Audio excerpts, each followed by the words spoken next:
The following podcast contains spoilers and words like piss, shit, and f***. We watch the thing. We watch the thing. Hello, everybody, and welcome back to We Watched a Thing with B, Dizzle, and Dave. How you doing, mate? Better than you, sick boy. I'm glad you're on your feet.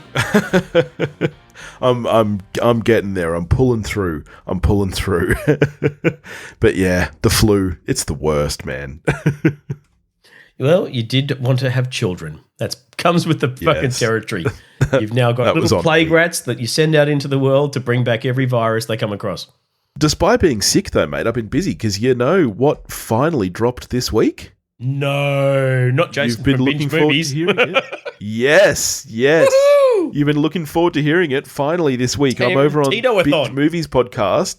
Yes, that's right. 5 Tarantino films, 1 episode, several hours, and 3 first-time watches for me?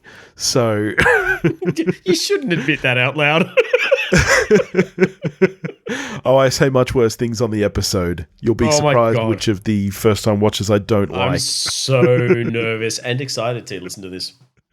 So, get on over to there to Binge Movies. I'll put a link in the show notes because it was a good value. Listen to him if you're not already. Yeah. Should be. Let's talk about some Shazam, Fury of the Gods, which is a 2023 American superhero film based on the DC Comics character Shazam. It's the sequel, of course, to Shazam and the 12th installment in the DCEU. Had no idea they were up to that many films now. Well, yeah, I guess. Directed by David F. Sandberg and written by Henry Gayden and Chris Morgan, it stars, of course, Zachary Levi, Asher Angel, Jack Dylan Grazer, Rachel Zegler, Adam Brody, Ross Butler, Meagan Good, Lucy Liu, Djimon Hounsou, and Helen Mirren. And Dame Helen Mirren, thank you. We rejoin Billy Batson and his foster family a couple of years, I think, after the events of the first one. He and the other kids have been continuing their superhero shenanigans, unbeknownst to their foster parents, with varying degrees of success, based on the fact that the papers are calling them the Philadelphia Fiasco. And they then encounter the Daughters of Atlas, played by Lucy Liu and Dame Helen Mirren, who are very cranky and they want their powers back that wizard Djimon Hounsou stole, and they're not happy about that. And a certain amount of antagonism between our heroes and said daughters ensues, with some CG and Greek mythology thrown in for good measure. Yes. All right, now let's get into I know that, and you mentioned last week that you enjoyed the first Shazam. I think it's probably the best film in the DCEU. Agreed, yeah. I did not see Black Adam. Did you end up seeing that in the end? Yeah, unfortunately. It was fucking rubbish. Oh, you did? it wasn't a good film. I need to know, is this better than Black Adam? I would have thought so. Oh my God, yes. Okay. I'm seeing really divisive stuff. I thought this film was totally fine. This film did exactly what I expected after the first one. Yes. Yeah. Okay. All right. I'm glad we've got that out of the way. Let's get into this, though, because I was shocked. Did you know that Helen Mirren and Lucy Liu were the bad guys in this film? Yeah, I'd been forcibly fed a trailer in some other film I saw, so yeah. I knew the premise. I knew they were there. And they were as uncomfortable in their roles as I expected them to be, but it was still fun. This was a fun film. Yeah. The kids enjoyed it. I enjoyed it. It's not bad. It's better than most films in the Phase 4 of the MCU, with the exception 100%. Yep. Maybe Black Widow was a bit more fun, but it's certainly better than most of the others. This was a perfectly fine film. And within the framework of the DCEU, this was an excellent film.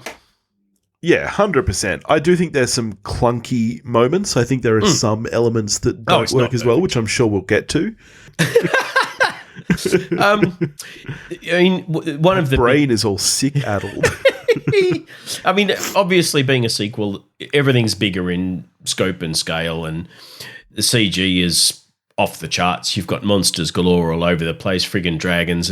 I do think they did a good job of balancing that with the inherent. The first film was kind of similar to Spider-Man in a way. It was a kind of urban environment, ground level. It wasn't Superman or Batman or this was small people in their small, non-affluent foster family world dealing with super stuff. And I think, given how much bigger in scale this is, and you are sort of dealing with, if not world-shattering stuff, at least city-shattering stuff in terms of, the threat here is similar to the first Avengers film in that giant things are coming and they could destroy the whole city. So I think they did a good job of balancing the increased stakes with keeping the humor and the interpersonal relationships and things at that sort of family level. This is replete with Easter eggs and in-jokes, not least the references to Fast and the Furious because Helen Mirren's in there. Helen Mirren, and the family references, which I thought were hysterically funny. I thought they maintained that balance really well. This didn't feel like it went off the rails the way, for example, Ant-Man 3 did. Where I was just going to bring that up because that's an example. You've got the small family thing, and it's they lose all of that charm when they take the stakes up to larger levels. I think this did a much better job of keeping the heart and soul of the franchise while taking it sort of to the next level in terms of threat and CG and all the rest of it. I agree. I think that tonally, this film was perfect. I laughed when the film wanted me to laugh.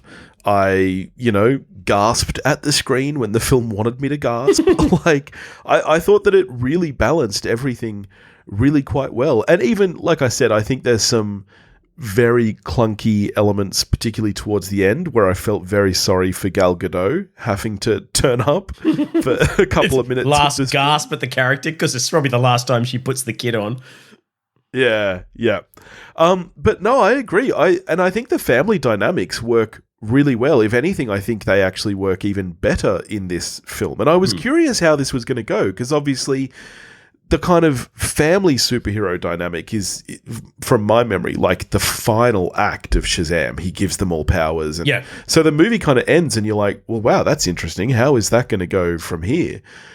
But I think that this movie actually did a really good job of balancing that. And I thought the family dynamics were great. The siblings are all fun. They're fun in both their young and adult forms. And they balance that quite well. It would be quite tricky from a writing stance to give a decent amount of time to the non-super versions of all these characters.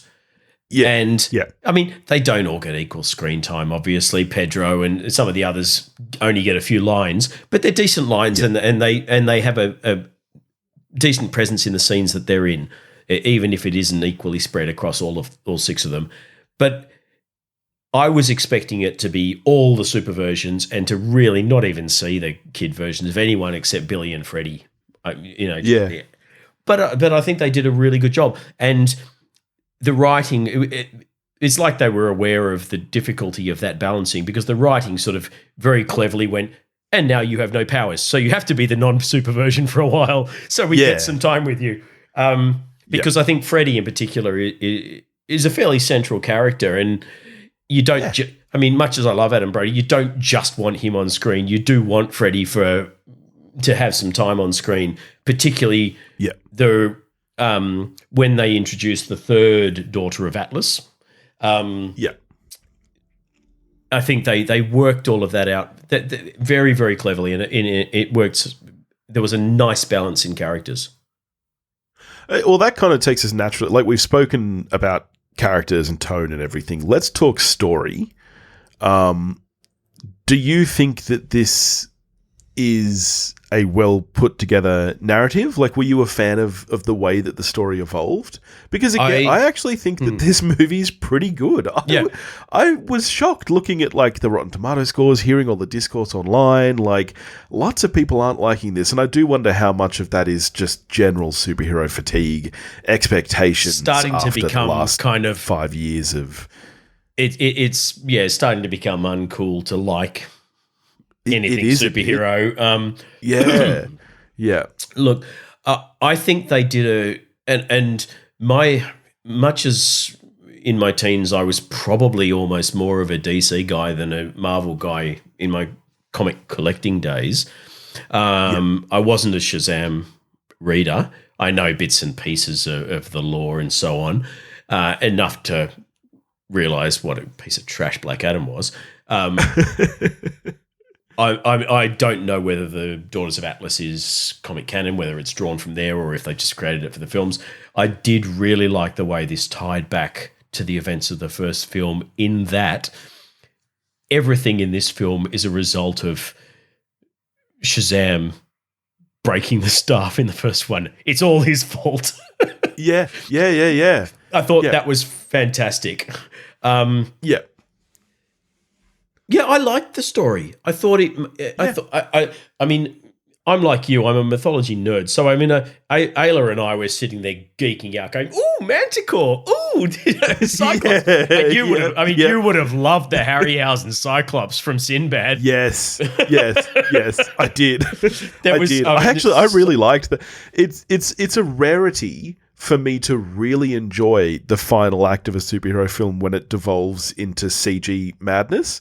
And this was not Wonder Woman. No, this was having the right level of fun the entire time. It's the same, for starters, I completely agree. I liked the story, how it all related back to the staff. This really felt like a Shazam Part 2. Yeah, and even though, obviously, it's part of this wider DCEU, I guess, and like you say, this is no doubt the last one. You would think it should be, but really the only link we've ever had is the post-credit scene in the first Shazam where you see Henry Cavill's arse. A lot bigger. And I did love the way they played on that by hinting at the fact that you had a stand-in actress playing Wonder Woman for the entire thing, and then at the end, holy shit, Gal Gadot just walked on screen. I thought that was charming as fuck. I loved it. Yeah, same. Yeah, so I think they do a really nice job of making this feel like an intimate, which I think you used that word earlier, you know, it really does feel like this small family superhero story. And I think it's written quite well in that sense. And it was really funny. I did not know that Helen Mirren and Lucy Liu were the bad guys. And when they turned up, I was like, wow, this is fucked up. Like these guys are legit actors, and they are. But the more I got into the movie, the more I felt like I understood what it was doing. And it was just, it was just trying to be fun. And I think it did really well at that. And usually when, particularly with sort of sequel superhero things, when they ramp the CG up, the CG is pretty dodgy. I mean, you're a better judge than I am, but I really liked all of the monsters in this. I thought the harpies looked great. Same. The introduction of the unicorns was one of the funniest things I've seen in many films. It's just like, taste the rainbow. I love unicorns. Oh no, they're the scariest of all the monsters. Yeah. The Skittles jokes were fucking hilarious. I thought the dragon looked great. I've heard other people say that they thought the dragon looked a bit ropey. I thought the dragon looked fucking awesome. I had no issues with it. And I loved the design of the dragon too. Dragons are one of those interesting... Made of wood. That was awesome. Where did that come from? That was genius. They're one of those interesting mythological creatures where it's like everybody knows what a dragon looks like. And yet it is one of those creatures where you can really have fun designing them, and I think this film actually did that. There's a lot of freedom in there. I think the design of the dragon was very interesting. Is it a wyvern that's only got two? Is it an Asian looking thing that's a bit more lion? Well, exactly, yeah. And I think that the design and the overall look and rendering of this dragon was really fucking cool. I thought it looked great. Yeah, and just close enough to Game of Thrones to make the Khaleesi joke really funny. Yes. That was. I'd seen it in the trailer and I still laughed out loud in the cinema. Yo, Khaleesi, smash. Fucking great. I do have to say, I much as I enjoyed most of the cast, I think Lucy Liu was pretty bad in this. But you know what? Every time I see Mirren was good, but Lucy Liu, I forget. Not acting well. Every time I see her, I forget how hot she is. I'm like, fucking 57-year-old, whatever she is now, Lucy Liu. She still has it going on, man. Keep her. I didn't mind her in Elementary, but never done it for me. No, I bet Paul from the Countdown will be on my side. Oh, his predilections. Nah, Lucy Liu. Yep. I thought that the weakest performance in the film by far was Rachel Zegler as the third sister. Oh, really? I thought she was fine. Oh, no, man. She was all right. I mean, it's not. I think hers is the weakest writing across the board, and I think part of that is plot. That character has to do a lot in terms of, at one point, one of the characters, it might even be Shazam, says, like, whose side is she on? And I do think that the plot does a lot of playing about there with, it's very clear from the start that she's a good guy. She's very nice. She really likes Freddy. So then when there's that turn, but I don't think it was meant to really be uncertain. I think she was always meant to be seen to be the decent one who was kind of torn between her siblings and the overall family thing, because she's been alive for thousands of years, and the fact that she genuinely likes this young guy and she's the youngest, I thought all that was played out exactly as it was meant to. I never got the sense that they were wanting me to be torn on her allegiance. No, but I think that just that the film, with her character in particular, isn't quite as clear on the motivations as it is with everybody else, I think. So I don't know. For me, I just think the writing there was a little bit weak, and it came across a little bit weak in her performance on account of that. Thinking about it, the one thing I think they did gloss over was what the three of them were supposed to be doing. They referred to their sort of underlying reason for being, that they were supposed to be protecting or bringing back their world. And they did refer a few times to, no, we're supposed to be doing X or Y. Yeah.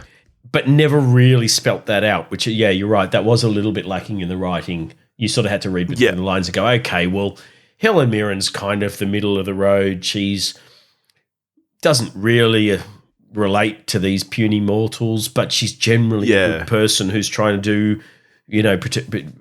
And then you've got junior sister, whatever her name, I can't remember her name, Anna, whatever. Who sympathizes with the mortals because she's the youngest. Presumably she's, maybe 100 years younger in a multi-thousand-year life. So that makes her relate to our puny species. She relates to us and wants to protect us. And then you've got Lucy Liu, who doesn't give a shit and is, therefore the default villain. Yeah. But I think the film... I think maybe even... God, I hate flashbacks normally, but maybe even a flashback to them... Well... I agree. Their father alive. Yeah. Showing him, telling them, oh, you must always preserve our world at all costs. Something would have gone a long way to remedying that. I agree, because I think for me, part of the problem is that I didn't understand their relationship as well as I think the film wanted me to. Like, you think about the first... God, must be 30, 40 minutes of the film where you see quite a bit of Helen Mirren and Lucy Liu together. That third sister's never around until you get that reveal right at the end. And they never mention her. It's not like, where's Anna? No, exactly. Exactly. And so it's almost like, well, when did she come into this part of the plot? Like, when did they reach out to her and say, hey, you look young, go to this high school? Because it's not like she's there at the high school from the start. Like, you get a lot of them, they go to the museum, they get the staff, they're already, turning people to stone and shit. And it's like, so surely if that sister was part of it from the start. I've solved it. Oh my God, I've solved it. You know what this movie needed? Yeah? It needed a cold open like Monkey Magic had. You needed to see them in heaven You needed Pigsy and Sandy all in heaven, along with Monkey. You needed to see them where they were before the events of this film. You needed the father figure there going, this is where we are. We need to always preserve, the magical tree and the la-di-da and da-da-da and Lucy-Lou. Make sure that you always keep things in line. And, younger daughter, you should always be, gentle in nature. And Helen Mirren, you must always be the old sage one. And da-da-da. And then, text comes up on screen. And then he died. And then the events of the movie start. Yeah. Monkey magic had it right. That's what we need. Speaking of, and then he died, let's get to the end of the film then, because that is, to me, the clunkiest section. It's cheesy spoilers, in a good way. Spoilers, our hero Shazam dies. And it's a, touching scene, whatever, like all the siblings. And then Wonder Woman rocks up and just brings him back to life. I'm sorry, but the ending. Okay. Much as I enjoyed this film, I have almost nothing bad to say about the rest of this film. That ending nearly ruined it for me. It was really, really fucked up. I'll be devil's advocate. Okay. Yes. The whole, we need a god. Oh, there are none left. Yes, there is. There's one. That was bullshit. And we all know it. Yeah. And it was cheesy enough that I kind of forgave it. Because it leans into the cheese at least. And it also was the punchline of the joke of having the unseen Wonder Woman all the way through the dream sequences that you assumed was like the Henry Cavill thing in the first one where, we can't afford the actor, so we'll only show him from the waist, the chest down or whatever. I thought that kind of offset the inherent kind of naffness of that scene. Yeah. I also think and I don't know how deliberate this was, but it worked. Having your main character die when you're the last film in the franchise, and everyone knows you're the last film in the franchise before it completely reboots under new management. I actually spent at least a few minutes going, fuck, that's ballsy. They actually killed him off. Yeah. And I half of me thought, well, they're not going to kill Shazam. But half of me thought, maybe they fucking did. Yeah. Maybe they knew that this was the end of the road. They must have had an inkling when they were making this that James Gunn and Peter Safran were taking over and they were resetting the bar and everything. But they didn't have an idea when they were taking over. They would have known in the last couple of weeks before release. You could just very easily edit that. Yeah, exactly. And they dragged it out long enough that I actually started to think that was the case. It's not like he was dead for a few minutes and then went, and came back to life. He was fucking buried. The funeral was almost over before Gal Gadot came in and went and did whatever fucking magical bullshit, hoobu, jubu, whatever she did that brought him back to life. And it wasn't really clear how that worked. No, it wasn't. She's not a fucking god. She's half god, but whatever. But I think that worked really well. And then having him come out and sort of go, oh my God, Wonder Woman. Well, I'm 18, whatever, and have her just like slap him down. That was funny too. Yeah. So it all kind of worked for me. I know it wasn't great. I know it was a bit cheesy and all the rest of it, but it was fun enough that it kind of fit with the rest of the film. And I think you're right. I think at the end of the day, I think you're right. I think at the end of the day, for me, it does get a pass just on fun and the cheesiness of it and leaning into that. Because I agree, it tricked me. I thought that they were going to kill him off, and I was like, wow, yeah, that is ballsy. And I'm torn because there's a part of me that I would absolutely see Shazam 3. 100% I would. Oh, if they made it, I'd gladly look forward to it and see it. I mean, I love Zegler. I was a huge Chuck fan. I just liked him in general. Yes. I liked the rest of the cast. There were a couple of weird things that I'm not sure why they did them. Not having a different actress for Mary as a superhero. Which, it kind of... Just because she is so attractive that we just want her on screen all the time? Like, is that it? Because I agree. I do think that's weird. I don't know if this is the case. I have seen other people refer to it, and it's the thing that I thought of at the time in my limited knowledge of the comic franchise. Mary Marvel in the comics got her powers in a different way than the rest of the family. She didn't get them through Shazam, and she got them from a different source. And as a result, she never had a different form as an adult. Now, obviously, in the first film, they didn't do that. No. But that could have just been a weird Easter egg for Uber DC fans to go, oh, Mary Marvel. Yeah. Or it could have. I still they could think have it's been the sort of going this level.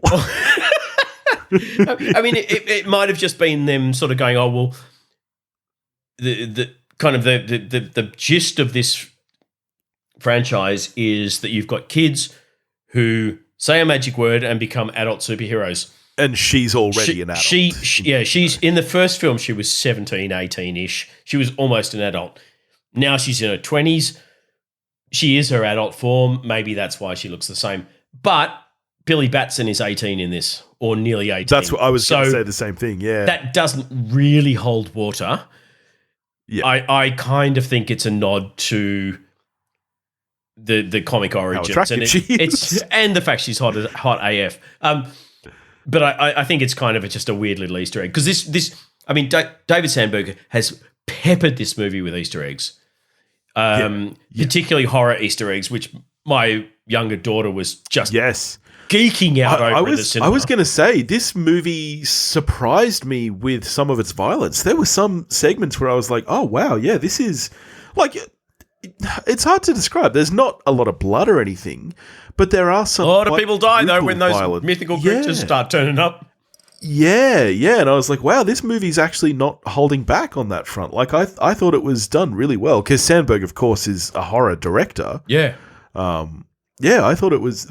This had much more horror-adjacent elements to me than Multiverse of Madness did. I was so disappointed with that, and when you get a director of Sam Raimi's caliber, I was really hoping for more of that, which you didn't get, but you actually do get quite a bit of it here. Turns out Scott Derrickson is a better horror director than Sam Raimi. Because the first Doctor Strange shits on the second one. 100%. But yeah, I mean, Sandberg, he peppered obviously, as the director of the better Annabelle film, we got Annabelle appearing. As I don't remember this, but apparently Annabelle appeared in the first Shazam film and other DC films as well. So I don't know. I read that somewhere, but my 11-year-old daughter leapt out of her seat and pointed at the screen and yelled Annabelle at an embarrassingly loud volume, which in hindsight was hysterically funny. But the others, I mean, there were other more subtle Easter eggs. Walking, one of the scenes where they're walking through the streets, there's like a big neon sign that says Fulci, referencing Lucio Fulci, obviously. The therapist who has Annabelle in his office, the name on his thing is Dario Bava, from Dario Argento and Mario Bava. Well, I mean, I was in hog heaven just sitting back and watching these things on screen. None of my kids got them. I mean, apart from the Annabelle thing, but it made me extraordinarily happy seeing this stuff. Yeah. All right. Well, so all in all, how are you scoring Shazam: Fury of the Gods? It's a high 7. It's definitely a 7. Same, I'm a 7. It's not an 8. I mean, it can't be, but it's a very strong 7. I had nothing but fun with this. It's maybe a shade below the first one, but it's pretty close. It's a strong sequel. I really enjoyed it. Yep, I would watch this again, absolutely. Like, I saw it alone 100%. Without news. If she said to me tomorrow, I'm keen on seeing that, I'd be, let's go do it. Oh, why not? Yeah, 100%. Yep, definitely recommend. All right. Well, this was good. All right, well, I'm not really sure what we're getting to next week, mate. I'm going to be quite busy in the future. I've just accepted a new role working on a film, which I think I'm technically not allowed to say the name of. Very exciting, though. So I don't know. Maybe we should get to like some more top 10s and stuff. Yeah, I'm keen. Stuff that I don't need to get to the movies for. Yeah. We don't know what it'll be next week, but fuck, it's going to be good. So you want to tune in, mate. Woo, whatever it's going to be, it's going to be real fucking top work. I promise. Baller stuff.